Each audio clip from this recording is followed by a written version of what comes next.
आप ये वीडियो जहां से बैठकर देख रहे हैं, आज से करीब 4.5 अरब साल पहले यहाँ पे सिर्फ ज्वालामुखी उगला करती थीं और आज साइंस की वजह से हम अंतरिक्ष में जा सकते हैं। और आज से करीब 3.5 अरब साल पहले अंतरिक्ष पे सिर्फ आग का गोला ही बरसता था। आज से करीब 13 अरब साल पहले इस ब्रह्मांड में कुछ भी नहीं था। हर जगह सिर्फ अंधकार और शून्यता फैली हुई थी। लेकिन फिर अचानक हुआ एक महाविस्फोट, जिसे हम बिग बैंग कहते हैं। इस विस्फोट ने न केवल समय और स्थान को जन्म दिया, बल्कि हमारे अस्तित्व की नींव भी रखी। यह महाविस्फोट एक ऐसी घटना थी जिसने सब कुछ बदल दिया। इसके बाद जो हुआ वह अद्भुत और रहस्यमय था। आइए इस अनोखी यात्रा की शुरुआत करें और जानें कैसे इस महाविस्फोट ने हमारी पृथ्वी और पूरे सौर मंडल का निर्माण किया। हम इसे समझने के लिए ब्रह्मांड के विकास को 9 प्रमुख चरणों में बांटा है। हर चरण में एक नई कहानी है, एक नया रहस्य है।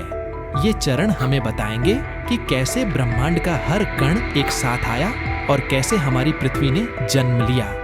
तो बने रहिए हमारे साथ, क्योंकि हम आपको ले जाने वाले हैं एक अद्भुत और रहस्यमय यात्रा पर, जिसे आपने कभी ना देखा होगा, न ही सुना होगा। पहला, प्लैंक युग।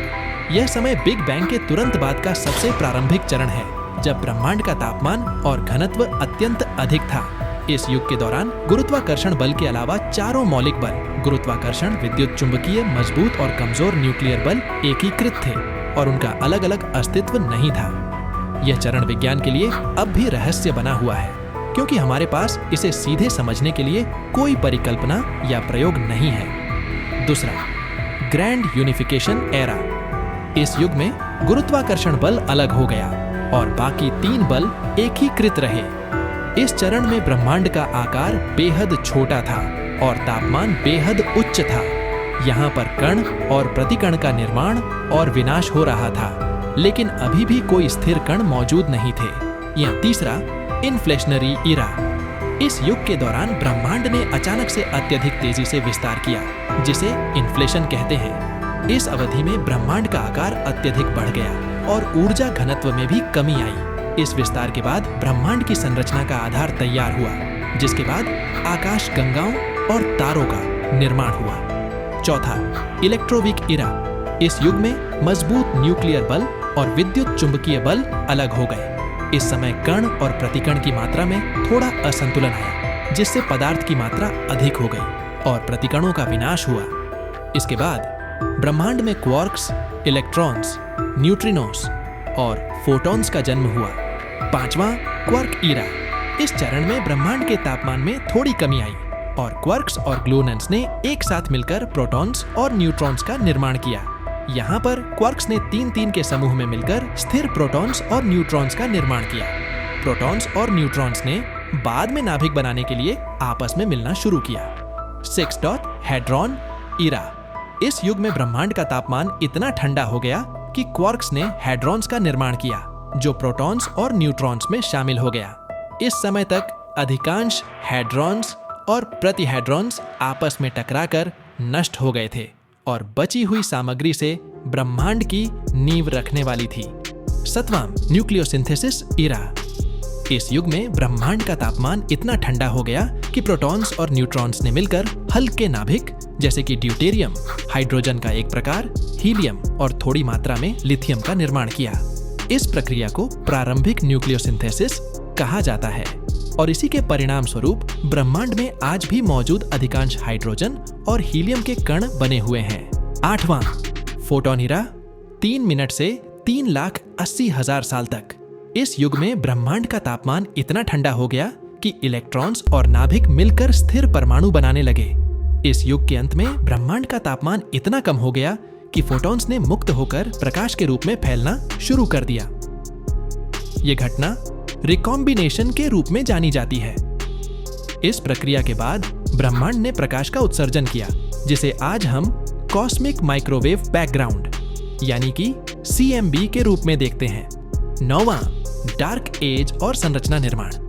इस युग में ब्रह्मांड अंधकारमय था, जिसमें कोई तारे या आकाश गंगाएं नहीं थीं। धीरे धीरे गुरुत्वाकर्षण बल के कारण हाइड्रोजन गैस के क्लाउड्स ने एकत्रित होकर प्रथम सितारों और आकाश गंगाओं का निर्माण किया। यहीं से ब्रह्मांड की संरचना का विकास शुरू हुआ। जिसमें आज के आकाश गंगाओं, तारों और ग्रहों का निर्माण हुआ। अब हम जानने वाले हैं कि पृथ्वी का निर्माण और उसका प्रारंभिक उग्र रूप एक अत्यंत महत्वपूर्ण और रोचक प्रक्रिया है, जिसने इस ग्रह को आज के स्वरूप में ढाला। सौर मंडल का निर्माण लगभग 4.6 अरब वर्ष पहले हुआ था। सौर नेबुला का गठन लगभग 4.6 अरब साल पहले एक विशाल गैस और धूल का बादल, जिसे सौर नेबुला कहा जाता है, गुरुत्वाकर्षण के कारण संकुचित होना शुरू हुआ। यह संकुचन एक प्रोटोस्टार, प्रारंभिक सूर्य के गठन का कारण बना, जबकि शेष सामग्री एक घूमते हुए चक्राकार डिस्क में एकत्रित हो गई। सौर नेबुला का संकुचन और गर्मी का उत्पन्न होना। जब सौर नेबुला का संकुचन हुआ तो इसके केंद्र में तापमान और दबाव में वृद्धि हुई, जिससे सूर्य का निर्माण हुआ। सूर्य के चारों ओर की सामग्री धीरे धीरे ग्रहों के निर्माण के लिए इकट्ठा हो गई। इस प्रकार से सौर मंडल का निर्माण हुआ। पृथ्वी का निर्माण लगभग 4.5 अरब वर्ष पहले सौर नेबुला के चक्राकार डिस्क में घनीभूत होने वाले धूल और गैस के छोटे छोटे कण, जो प्लैनेटेसिमल्स के रूप में जाने जाते हैं, आपस में टकराकर और जुड़कर बड़े खगोलीय पिंड बनाने लगे। ये प्लैनेटेसिमल्स समय के साथ और भी बड़े होते गए और अंततः ग्रहों का रूप लेने लगे। इसी प्रक्रिया में पृथ्वी का निर्माण हुआ। गुरुत्वाकर्षण और गर्मी। जैसे जैसे पृथ्वी के आकार में वृद्धि हुई, गुरुत्वाकर्षण बल के कारण इसकी आंतरिक गर्मी बढ़ने लगी।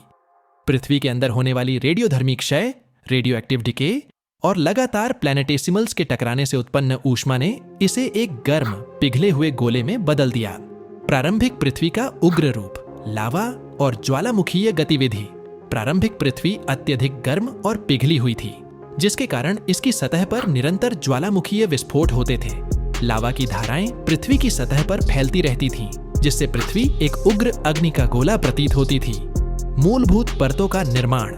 इस पिघली हुई स्थिति के दौरान पृथ्वी के विभिन्न तत्व गुरुत्वाकर्षण के कारण अलग अलग होने लगे। भारी तत्व जैसे लोहे और निकेल पृथ्वी के केंद्र की ओर डूब गए और इसका धात्विक कोर बनाया।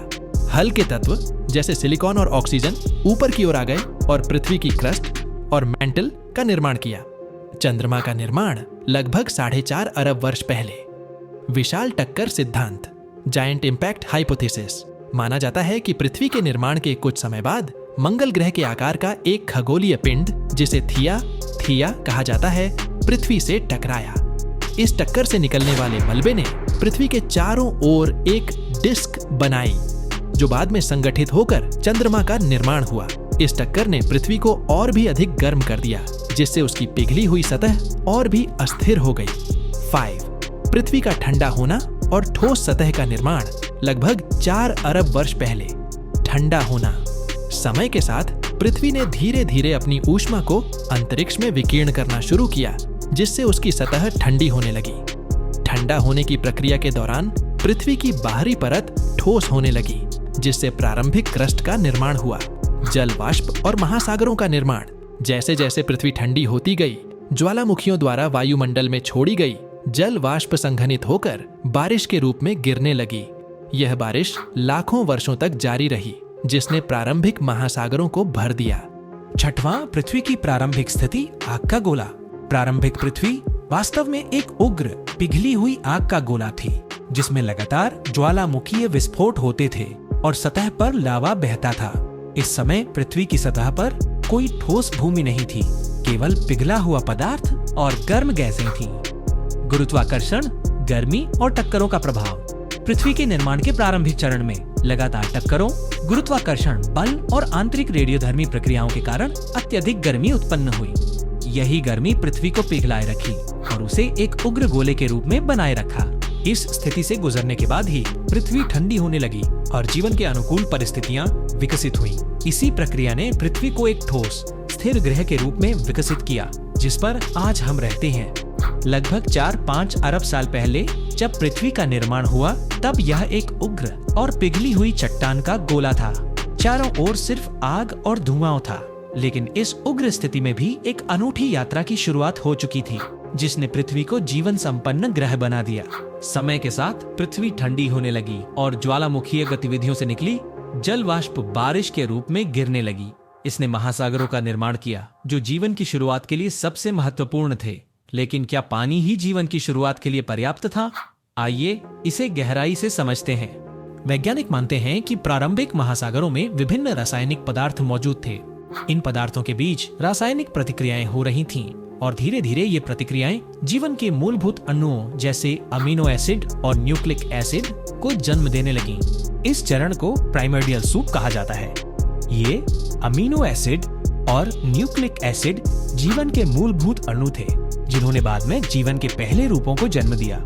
जीवन की उत्पत्ति के बारे में कई वैज्ञानिक सिद्धांत हैं। कुछ वैज्ञानिक मानते हैं कि जीवन की शुरुआत समुद्र की गहराइयों में हुई, जहां डीप सी वेंट्स के पास गर्म पानी और खनिजों का मिश्रण जीवन के लिए आवश्यक रासायनिक प्रतिक्रियाओं को उत्प्रेरित करता था। अन्य वैज्ञानिक मानते हैं कि जीवन पृथ्वी पर कहीं और से आया, जिसे पैंसपर्मिया थ्योरी कहा जाता है। आइए इन सिद्धांतों को विस्तार से समझते हैं। लगभग 4 अरब साल पहले इन रासायनिक प्रतिक्रियाओं ने पहली जीवित कोशिकाओं को जन्म दिया।